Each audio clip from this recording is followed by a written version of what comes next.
people have attack dosed it at 4 to 5 grams right away with, again, a lower dose choline source. In this case, you probably want to bump it up to like 100 or 150 milligrams of your choline source.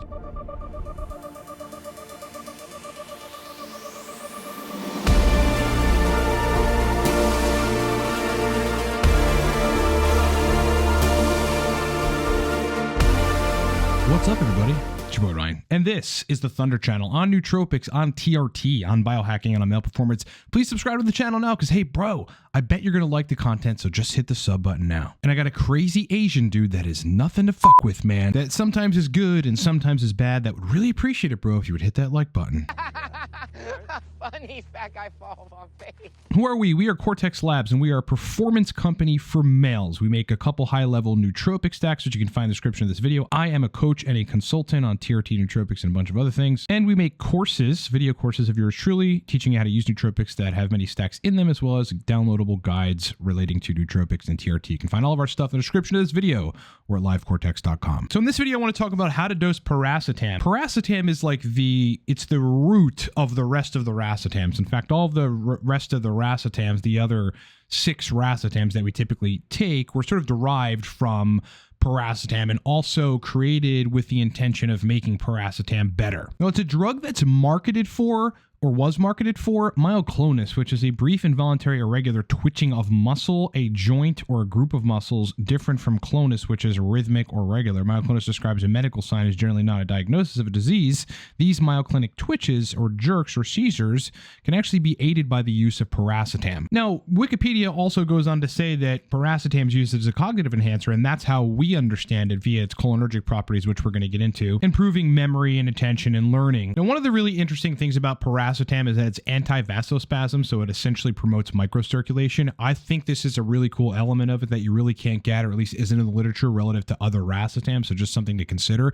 There's some cerebral blood flow benefit from taking piracetam. There's a paper on that. I'm not going to hunt it down now, but you should go find it if you're interested. And contrary to popular belief, it actually has some AMPA receptor modulatory properties just like aniracetam, where in Wikipedia they go, the drug influences neuronal and vascular functions and influence cognitive function without acting as a sedative or stimulant. Piracetam is a positive allosteric modulator of the AMPA receptor. The clinical effects, or at least the anecdotals that people experience when taking piracetam: memory, focus, generally better brain energy. It's like you feel like you're processing information better. You feel smarter. Like if you were to run an IQ test, you probably get a couple points more than your regular baseline. If you did something that was cerebrally intensive, you perform better on the right dose of piracetam. But importantly, piracetam improves the function of the neurotransmitter acetylcholine via muscarinic cholinergic receptors, which are implicated in memory processes. Furthermore, piracetam may have an effect on NMDA glutamate receptors, which are involved in learning and memory processes. It has been found to increase oxygen consumption in the brain, apparently in connection to ATP metabolism, and increases the activity of adenyl A kinase. And by the way, if you're interested in this, that basically what it's doing is it's lowering arterial tonus, which is essentially vasoconstriction, right? It's allowing the blood vessels to open up a bit, and that's increasing local blood flow in the brain. Now, how do you dose piracetam? Okay, now you're going to read out there on the web that people are taking 4 grams of it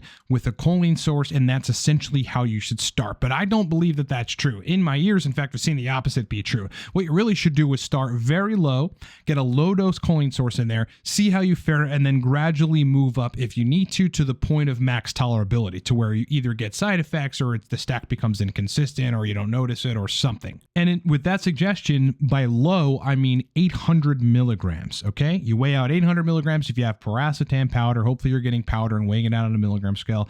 You may be able to get some 800 milligram piracetam capsules depending on your source, or maybe 1600 milligram capsules that you can kind of split in half, or take half of them, or take one of the capsules depending on the serving size. But 800 is where I would start. You could choose either alpha GPC or CDP choline to use with it. The choice is really yours. Keep in mind, CDP choline is going to add a little more alertness to the mix and some dopaminergic action, whereas alpha GPC is just going to give your brain a little more choline to use. And I'd stick with like 50 to 75 milligrams of whatever choline source you choose. That would be how to start dosing piracetam. 800 milligrams piracetam, 50 to 75 milligrams choline source choice, and then see how you fare.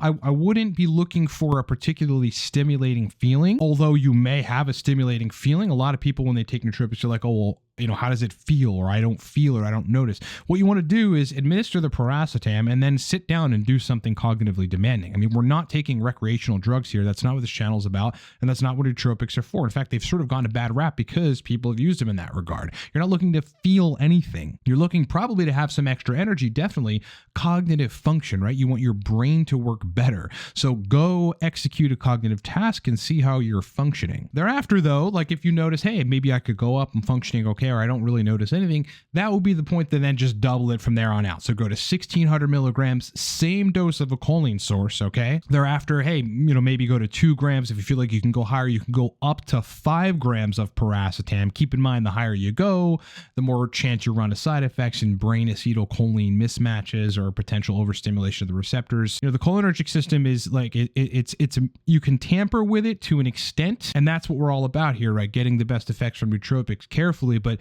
you tamper with it too much and you start getting brain fog and maybe short-term memory loss and all these weird things that are acute and will go away in 2 hours or something, but that, don't provide a good experience when you're taking the nootropic. I have seen in my time, and you'll find in, the anecdotals and the discussion about piracetam on the web, that people attack dose it sometimes. So that may be a way that you can start dosing it as well. Again, I'd suggest going low, but if you're feeling a little adventurous or something and you want to attack dose it based on kind of letting it optimize the brain and sort of work up very quickly, and then thereafter start low and work your way up, you could do that.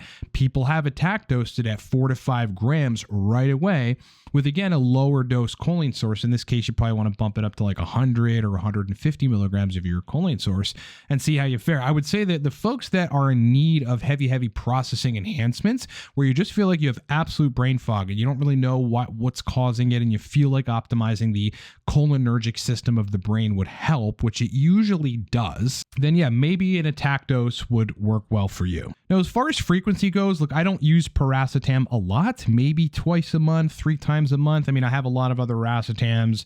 I've got Hydra 21, PRL 853. Those are the primary nootropics that I use to make my brain function better than baseline when I need to write a new course, write a new book, like work on a product, do stuff that requires my brain to actually be functional, burning more neurotransmitters and having more acetylcholine active so that I can get more output. But when I take it, I'm right around 2 grams these days. I used to attack dose. I started very low. Sometimes I'll take, a gram or something, and that's just fine.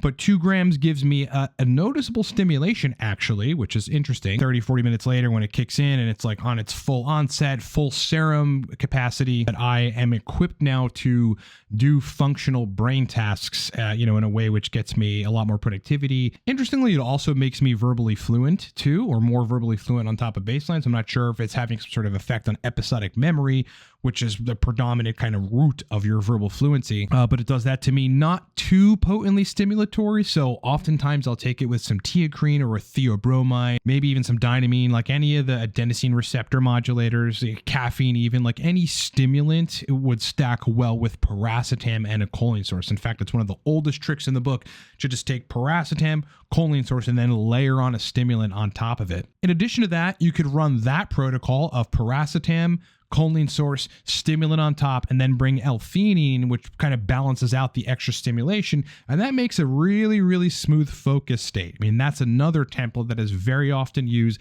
that I popularized back in the day, that's very effective. Can you stack it with other racetams? Absolutely you can, but this is where you have to apply degrees of sort of surgical specificity. Like, you wouldn't want to dose piracetam in 4-gram quantities and then also dose something like oxyracetam in 1,000 milligram quantities. And these are sort of the typical doses, but when you're dosing racetams together, the best way to get synergy between them and no side effects is to sort of medium dose everything. So if you're going to dose piracetam, you'd want to shoot for like 1 to 2 grams at the most piracetam, and then like 400 to 600 milligrams of oxyracetam. Bring in a choline source, you probably need a little more than 75-100, maybe 150. It's different for different people, so you're going to have to experiment, and therein you'll have an interesting time. You'll have this compounded effect on the AMPA receptors, which is going to equal more memory. You'll have stimulation from the oxyracetam, because that stuff does stimulate you. It's sort of an energy-like processing enhancing nootropic. You know, and you got Piracetam doing that too, working on the cholinergic system, optimizing brain blood flow. You got all kinds of really cool stuff going on. So it makes for like a high output brain, right? A functional high output brain. And that's essentially it. The thing that I have seen across the board with every racetam is the more I take them and the more people take them, clients of mine, anecdotals, people that I've talked to, the more the response to them is desensitized. Now, I'm not sure if this has to do with overstimulation of the cholinergic receptors and some sort of compensatory action thereafter. It's really hard to tell because the literature doesn't elucidate it all that much. You kind of have to read a bunch of different papers and somewhat guess what's going on, make an educated guess on what's happening, right? So like, you know, you want to take it for 2-3 days, cycle off for 4 or 5 days, take it for another 2 days, cycle off for another 2 days. Like you want to have a bunch of different stacks in your regimen if you're going to be switching between stacks and you don't have like a good daily like Torque or something. I mean, Torque is an excellent daily stack. Last thing I'll say is that for me personally and clients that I've suggested this to, that we can get the dose right, Piracetam and most of the other racetam stack pretty well with modafinil. Modafinil sort of provides that background continuous energy and that kind of like ongoing brain endurance, right? Like it's just like you don't tire out. The brain just has the ability to continue muscling through stuff. That's what modafinil provides, along with some extra motivation via the dopamine and inhibition of GABA. So you're getting other neurotransmitters elevated too. But when you bring in something that's centrally facilitative of processing speed and processing power, like computing and coding, all that kind of stuff, well, then you have this tandem approach of energy, duration, endurance, and then you have the processing enhancements on top of it. The granddaddy of racetams, the original, right? The OG. Sometimes, like, yeah, I like to take the other racetams, but I know how Piracetam is going to affect me, right? It's safe, it's well studied, it's been around longer than any other racetam, you know, and the stuff is kind of awesome. So if you're looking to dip into racetams, Piracetam is 100% where you want to start. Look forward to the new Cortex stack. That thing is launching within 4 to 6 weeks, probably sooner. We just got the label approved. Everything's approved, right? So now it's in production. The new stack is going to be awesome. Different label. I'll flash it in front of the screen now. Yeah, look at that bad boy.